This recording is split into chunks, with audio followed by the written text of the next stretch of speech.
Because of Wednesday's crash, the WBTV started digging into the biggest problems that pilots report at Charlotte Douglas International. Investigative reporter David Hodges is here in studio. He's been digging deeper into the data. David, what did you find that passengers really need to know about here? Well, the good news is that digging through a federal database, I couldn't find any significant near miss or collision situations between commercial planes or helicopters that were airborne dating all the way back to summer 2021. But I did find evidence of a lot of safety concerns caused by the amount of traffic and lack of space that everyone is all too aware of at Charlotte Douglas International.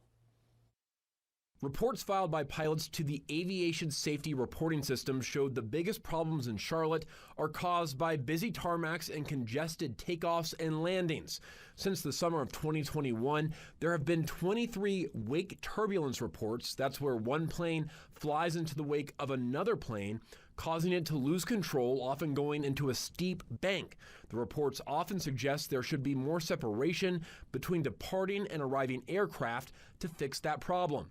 There have also been 13 reports of near collisions while airplanes were taxiing, most often with vans, luggage cars, and other vehicles on the tarmac.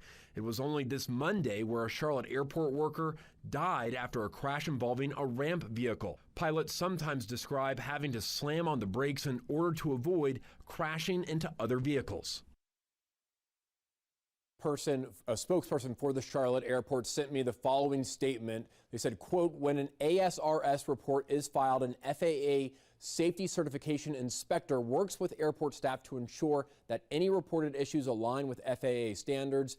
Every report is taken seriously to help maintain the safety and security of the flying public. They also told me that the FAA is responsible for any wake turbulence issues. So we have reached out to them as well, but have not received a response yet. Reporting live in the studio, David Hodges, WBTV on your